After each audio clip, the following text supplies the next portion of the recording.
wal muslimat, jamaah sholat isya, tarawih dan sholat sunnah witir Masjid Al-Ghufran, terutama segenap pimpinan dan pengurus DKM Masjid Al-Ghufran. Tidak lupa para asatidz, para ustaz, guru-guru kita, para tua kita, semoga kita semua senantiasa diberkahi oleh Allah Subhanahu wa taala.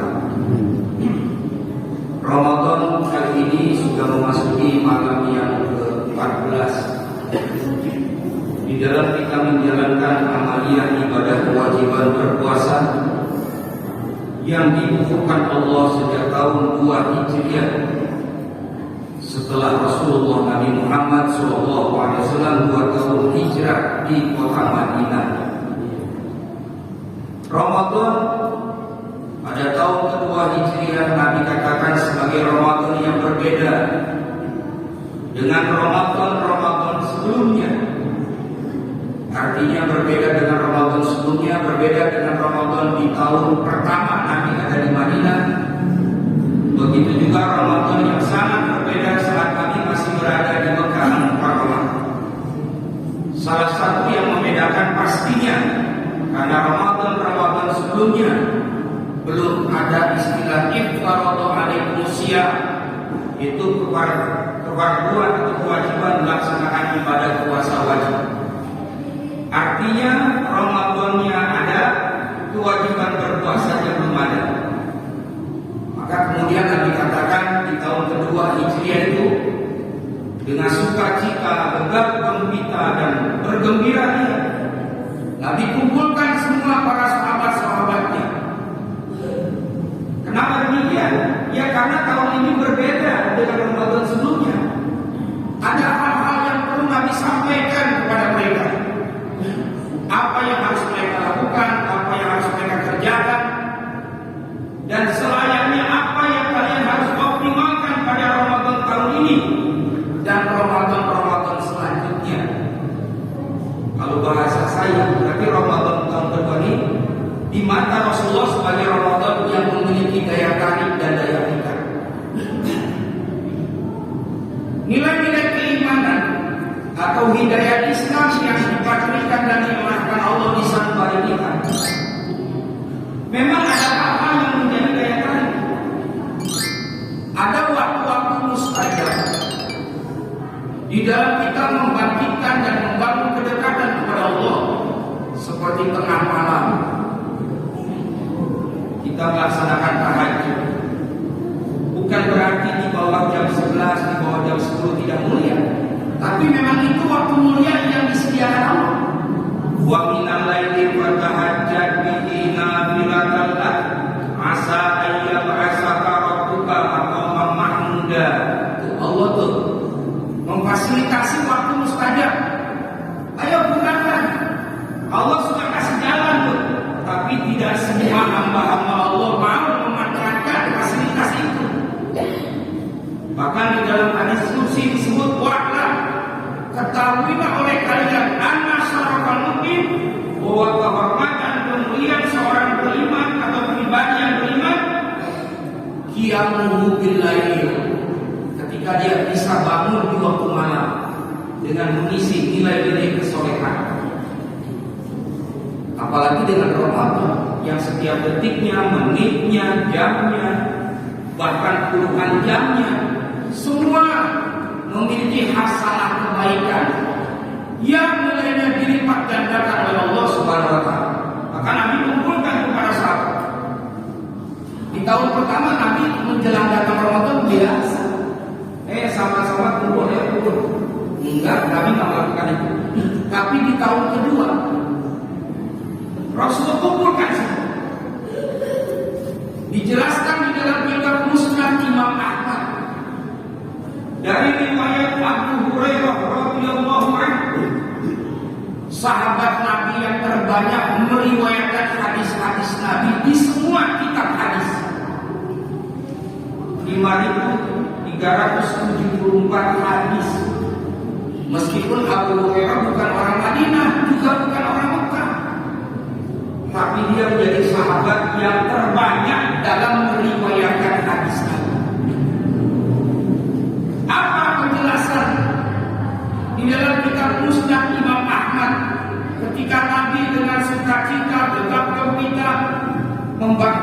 giroh dan daya pikat kepada para sahabat untuk menyambut Ramadan tahun ini harus Ramadan yang berbeda. Kata Imam Ahmad, qala hadatsana Affan, saya dengar dari guru saya namanya Affan. Qala hadatsana Hamad bin Zaid, saya mendengar kata gurunya Imam Ahmad yang namanya Affan. Saya punya guru namanya Hamad bin Zaid. Qala hadatsana Ayyub, Hamad bin Zaid dengar dari gurunya Ayyub. Qala hadatsana Abu Kilabah, kata Ayyub saya dengar dari guru saya namanya Abu Kilabah. Qala hadatsana Abu Hurairah, saya dengar dari guru saya itu Abu Hurairah. Kata Abu Hurairah, saya dengar dari guru saya, manusia mulia di jagat raya ini yang kepribadiannya dinilai luhur, tinggi, agung oleh Allah yang menciptakan langit bumi. Dialah guru saya, kata Abu Hurairah. Maksudnya Rasulullah Nabi Muhammad Sallallahu Alaihi Wasallam. Keagungan, keluhuran, kemuliaan, kepribadian Nabi azim yang menyebut Allah, wa innaka la'ala khuluqin azim.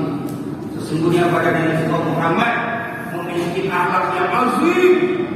Azim itu kan bagian asma min asma'illah, satu nama dari nama-nama Allah.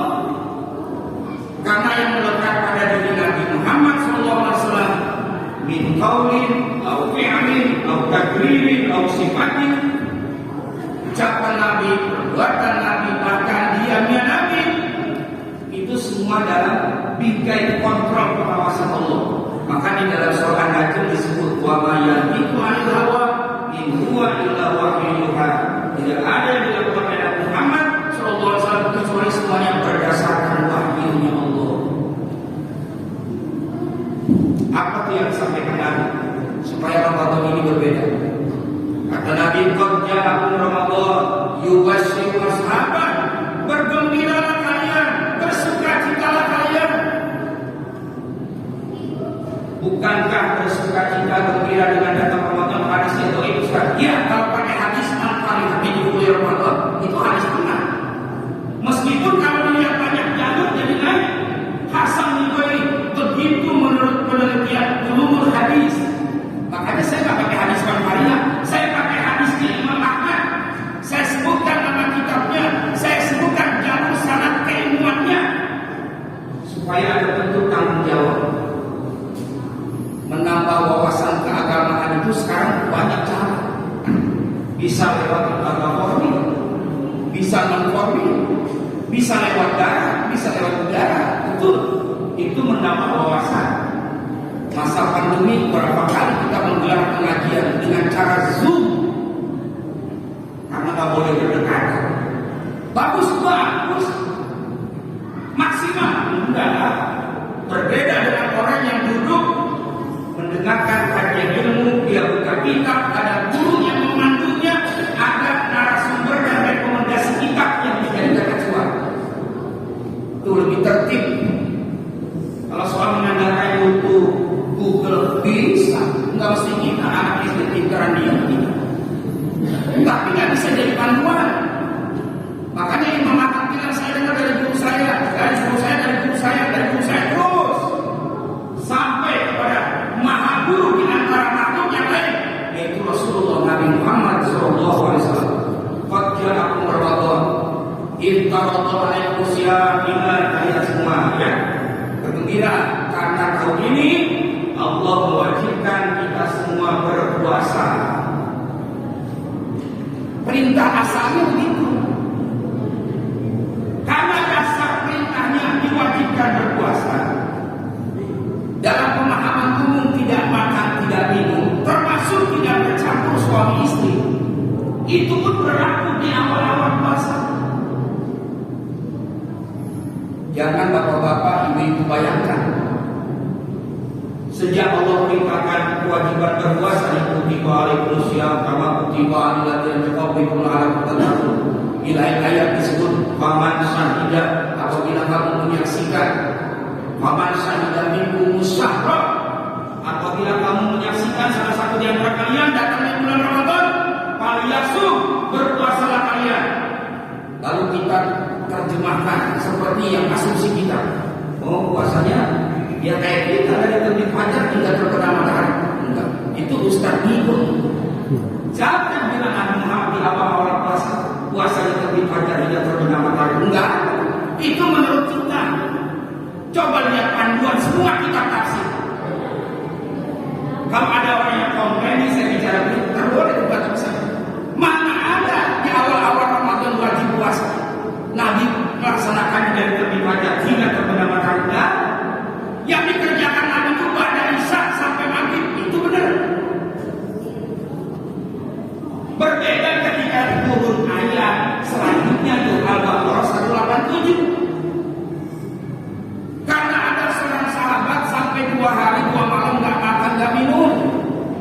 Tuh di kitab tafsir Ibnu Katsir ada 3 sahabat. Saya angkat 1 aja. Nanti kalau 3 terlalu panjang. Pengurus sudah calling saya, Ustaz, untungnya jangan lama 2 jam. 2 jam, 20 menit paling lama. 20 jam repot. Siapa itu sahabatnya? Saya kasih tahu nih supaya ada tanggung jawab ilmu. Yang itu kata Ustaz, bukan tafsir Ibnu Katsir. Nama sahabat itu Qais bin Sirma al-Ansari al-Khazraji radhiyallahu anhu. Saya ini sarjananya tadinya sejarah. Hadisnya saya hafalkan. Riwayatnya saya ceritakan, saya hafalkan juga. Nama tokohnya saya sebut. Namanya Qais bin Sirma al-Ansari al-Khazraji. Dia punya kebun kurma di Madinah. Karena memang di Madinah itu kan dari dulu basisnya perkebunan. Beda dengan di Mekah. Basis mereka niaga, usaha.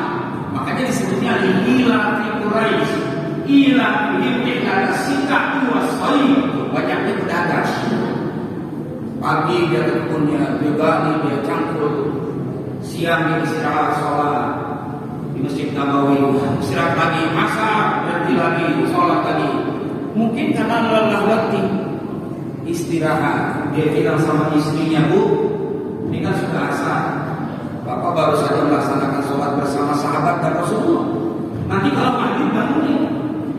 Ya, istrinya. Rupanya hari itu terjadi lupa. Istrinya lupa membangunkan suaminya yang sudah janji tadi. Ingat-ingat sudah jam 8. Begitu jam 8, hampir istri. Hampir jam 8 udah mulai terawih dari Islam tidak. Udah ibadah nggak bisa nih. Bangun, makan. Bangun jam berapa? Jam 8. Masya Allah, kata suaminya. Kan tadi saya pesan kalau maghrib bangun. Ya saya puasa. Kata suaminya, kalau begitu saya puasa lagi, tidak makan, tidak minum lagi. Keesokan harinya jatuh pingsan Qais di Masjid Nabawi. Berita itu sampai kepada Nabi. Lalu Nabi cerita, Nabi tanya, apa yang menjadikan latar belakang begini? Kronologis diceritakan oleh sahabat-sahabat yang sudah tahu informasinya. Nabi diam sejenak, turun dari ayat Al-Baqarah 187. Kita lihat firman Allahnya, wakulu, makanlah kalian, wasrabu, minumlah kalian, hatta yatabayyana lakumul khaytul abyadu minal khaytil aswadi minal fajr, wa aqimus siyama ilal lail. Bahasa mudahnya, mulai sekarang Muhammad sampaikan sama sahabat-sahabatmu, mulai sekarang puasanya terbit fajar hingga terbenam matahari. Itu sekarang ini. Coba di awal-awal berat. Dan Ramadan ini dibukakan pintu surga. Maka Ramadan ini harus jadi daya tarik, daya pikat buat keimanan pribadi-pribadi mukmin. Kalau punya cita-cita ingin ada bergabung bersama barisan orang bertakwa, berdayakan malam-malam Ramadan, baca Quran, sholat sunnah diperbanyak, qiyamul lail yang sekarang disebut dengan tarawih. Oh sekarang? Iya, karena di masa Nabi dan di lisan Nabi tidak pernah keluar tarawih. Coba sebutkan sumber kitabnya. Nabi pernah menyebutkan kalimat tarawih. Besok saya berhenti jadi ustaz. Nggak ada. Tarawih itu mulai muncul 106 tahun sesudah Nabi wafat. Kenapa disebut tarawih? Karena sholat yang dilakukan Nabi, sholat sunnah. Nabi belum pernah sholat sunnah di Masjid Nabawi. Qobliyah, Ba'diyah, enggak, di kamar. Kecuali malam Ramadan ini, Nabi keluar dari kamarnya tengah malam. Itu juga tengah malam. Kalau tengah malam kan bisa jam 12, bisa jam 1. Sahabat mengingat, kok Nabi tumben ya malam-malam Ramadan keluar? Nabi sholat. Tuh, yang disebut dengan qiyamul lail. Makanya hadisnya sering kita dengar, man qoma ramadhana imanan wa ihtisaban ghufira lahu ma taqaddama min dzambi. Nabi sholat. Karena Nabi sholat nggak ngajak jamaah, nggak ngajak sahabat, Nabi nggak ada beban. Kenapa nggak ada beban? Ya karena nggak berjamaah, jadi nanti panjang sholatnya kita sendiri. Hanya sahabat kalau ketinggalan Nabi sholat dia ikut di belakang Nabi. Begitu ikut, mau nggak mau resiko. Suratnya pendek, alhamdulillah. Suratnya panjang, ya dinikmati. Dan terbukti Nabi melakukan sholat qiyamul lail di bulan Ramadan di dalam Masjid Nabawi. Bacaan surahnya paling sedikit itu 2 surat baru ruku. Itu juga surat Al-Baqarah dan Al-Imran. Ya, di Al-Baqarah 286, Al-Imran 486 baru ruku. Itu Nabi itu. Sahabat yang gak diajak, tapi dia ikut. Ya suka gak suka dia ikut. 486 baru dia ruku. Itu di masa Nabi. Jadi kalau kita pengen seperti kayak Nabi, murni itu 2 surat. Ya juga alhamdulillah 2 surat Pak. Paling ingat apa ingat. Coba aja nih Ustaz Abdul Rahman kan habis dia. Ntar baca Al-Baqarah di rakaat pertama sampai akhir. Saya yakin dia selesai sendiri dia. Jamaah kamu. Kualitas iman kita berbeda. Ini saya menyampaikan historisnya. Kalau pada ibu sadar tadi wasiat takwa harus merangkah hidup dalam media apa? Memang masing-masing ada bedanya. Kalau saya bedanya historis sejarah yang melatar belakangi pernah terjadi juga berpuasa dan yang lain-lain banyak sebenarnya. Karena Nabi bilang tahun ini berbeda dengan tahun yang lalu. Memang konstruksi ibadah dalam Islam semua itu gradual. Sama dengan Al-Quran yang turunnya berangsur-angsur. Amalnya ibadah juga begitu. Tidak begini, dari sananya begini. Itu ada ceritanya dan prosesnya. Oh dulu di Mekah Nabi Istiros, belum ada belum tawarruk. Tidak ke Madinah tidak tawarruk. Gitu. Oh di awal-awal Nabi diwajibkan sholat waktu setelah Isra Mi'raj, belum ada keharusan sholat cuci muka, cuci tangan, cuci kaki yang disebut wudu. Begitu saja. Kan saya ceritanya di awal-awal, bukan sekarang. Berjalannya waktu turun dan ayat. Tidak kuntum ila sholat, maksiru dilakum, wahai tidak ila marafik, waksaku birusikum, wahai ila kabaik turun ayat disempurnakan. Semua itu bertahan. Maka manusia yang sadar, yang bijak, yang cerdas adalah kepada muslim, kepada mukmin yang memiliki tingkat kesadaran. Salah satu esensi amalia ibadah puasa Ramadan juga adalah menyadarkan diri kita dengan segala macam keterbatasan kelemahan.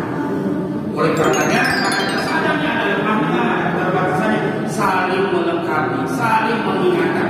Hari ini kita mengingatkan, nanti satu jam kemudian kita yang mengingatkan. Menerima tawassul bil haq wa tawassul bis sabr. Mudah-mudahan kita semua menjadi orang-orang yang cinta terhadap kebenaran dan tertanam serta tumbuhnya diri kita sifat-sifat kesabaran. Amin Allahumma amin.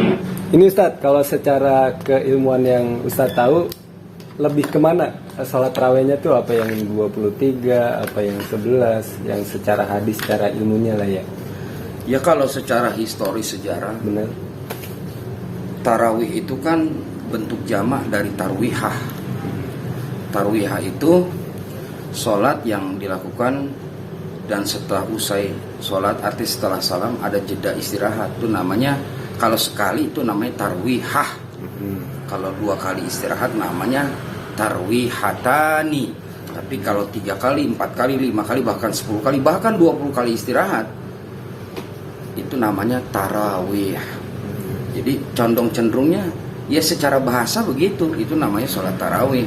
Tapi secara historis memang di masa kekhalifahan Umar ibn Khattab radhiyallahu an yang diprakarsai kala itu untuk Tarawih memberdayakan sholat sunnah berjamaah, karena waktu itu kan tidak ada sholat sunnah yang Berjamaah. dianjurkan untuk berjamaah. Iya.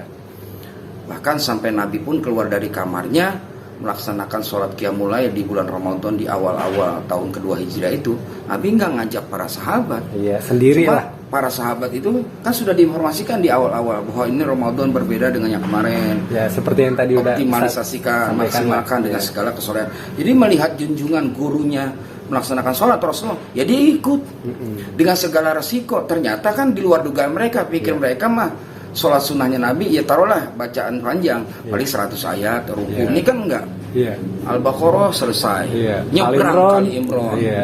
Ya, itu alhamdulillah selesai. Kalau nggak selesai kan nyambung terus. Iya. Nah, dengan segala resikonya itu secara historis memang 20 rakaat di masa Umar bin Khattab dan witir 3 rakaat dengan 2 kali salam, itu 2 dan 1 yang diimami oleh sahabat mulia dan seorang hafiz Quran dari kalangan sahabat namanya Ubay bin Ka'ab radhiyallahu Dan itu anhu. pun 20 rakaat itu 222 ya. dua. Iya. Iya, iya. Dua. Witir Dan pun juga 21. sama 21. Iya, iya. Oke Ustaz, terima kasih Ustaz atas Sama-sama. waktunya. Assalamualaikum. Waalaikumsalam warahmatullahi wabarakatuh. Terima kasih untuk para siswa. Wassalamualaikum warahmatullahi wabarakatuh. Waalaikumsalam.